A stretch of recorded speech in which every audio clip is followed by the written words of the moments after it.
sou da Viviana, o seu canal Curiosidades e Companhia. No vídeo de hoje eu vou falar para vocês sobre 5 curiosidades do futebol brasileiro.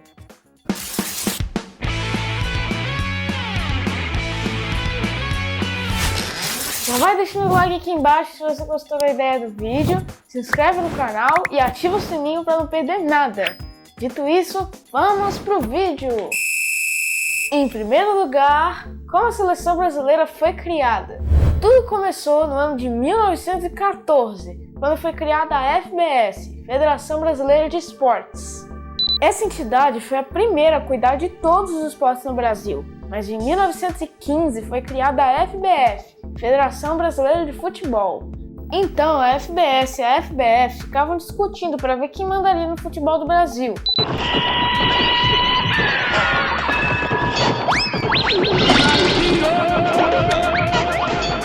Só que em 1916 as duas entidades se juntaram, formando a CBD. Pois é, ainda não era a CBF, porque não cuidava somente de futebol, mas também de todos os esportes, por isso era a Confederação Brasileira de Desportos, CBD. E você já pensou, galerinha, uma entidade cuidando de todos os esportes do Brasil? Futebol, basquete, canoagem, boxe, isso não ia dar certo, né? É claro. O primeiro jogo da seleção no campo aconteceu em julho de 1914 contra um adversário inusitado. Foi contra o Exeter City da Inglaterra. Esse Exeter City estava jogando a terceira divisão da Inglaterra na época. Algumas fontes dizem que o resultado dessa partida foi 2-0 para o Brasil, mas outras dizem que foi 3-3. Só quem viu pessoalmente sabe o placar de verdade. O primeiro jogo do Brasil contra uma seleção de fato também aconteceu em 1914, em um amistoso contra a Argentina, mas infelizmente perdemos de 3-0. E olha que nem tinha Maradona, nem Canidia, nem Messi, né? Em 1979, após a FIFA decretar que as entidades deviam focar só em futebol, foi finalmente criada a CBF, Confederação Brasileira de Futebol. Em segundo lugar, primeiro Brasileirão. Em 1959 foi criado o Campeonato Brasileiro. Ainda com o nome de Taça Brasil, o nosso primeiro campeonato nacional era bem diferente do que a gente conhece hoje. Para começar, apenas 16 times de somente alguns estados brasileiros participaram. Esses times eram divididos em 4 grupos, Leste, Sul, Norte e Nordeste. Tudo foi fluindo bem até a grande final, que acabou sendo entre Bahia e Santos. E contra todas as expectativas, o Bahia desbancou o Santos de Pelé e se tornou o primeiro campeão brasileiro, se classificando também para o primeiro Libertadores da história, que aconteceria no ano seguinte. Em terceiro lugar, maiores goleadas. Você tá falando sério? Ih, rapaz. Se tem uma coisa que surpreende no futebol, são as goleadas, por bem ou por mal. E lá vem mais! Olha a bola tocada, virou passeio! Sempre que tem uma dessas, principalmente em jogos grandes, a gente fica de boca aberta. Mas você sabe qual foi a maior goleada que a nossa seleção já tomou? Pois é! Sim, o 7-1 contra a Alemanha foi a maior goleada que o Brasil tomou em toda a sua história.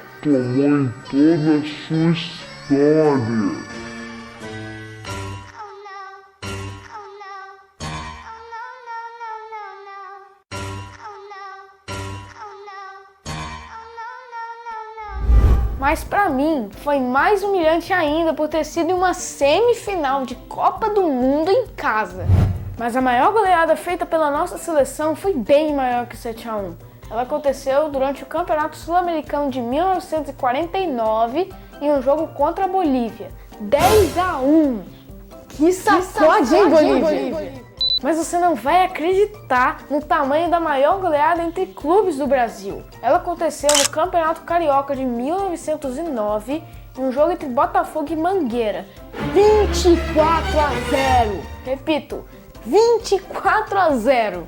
Só para você ter uma ideia, o jogador do Botafogo, Gilbert Im, fez só naquela partida 9 gols. O Mangueira deve ter ficado traumatizado, porque desistiu da competição depois.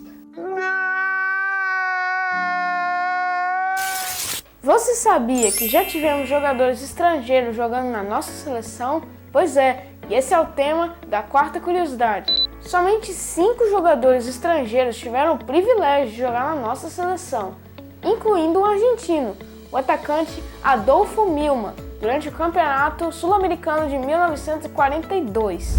Além dele, o britânico Sidney Pullen, o português Casemiro do Amaral, o italiano Francisco Pulis e o mais impressionante de todos, na minha opinião, o belga Andreas Pereira, que atualmente joga no Flamengo. E finalmente, no quinto lugar, clubes versus seleções. Hoje em dia, não é muito comum a gente ver clubes enfrentando seleções por aí, né? Nos anos 30 e 40, times estrangeiros e até brasileiros faziam excursões para outros continentes muito frequentemente. E esse fato fez com que partidas inusitadas acontecessem. Jogos como, por exemplo, 1955, Botafogo e Holanda, 6-1 para o Botafogo. Em 1979, Santa Cruz e Tchecoslováquia, 4-0 para o Santa Cruz. Em 1994, Pelotas e Rússia, 2-1 para a Rússia. Em 2008, Avaí e Jamaica, 2-0 para o Avaí. Em 2009, Atlético Sorocaba e Coreia do Norte, 0-0. Em 2014, Fluminense e Itália, 5-3 para a Itália.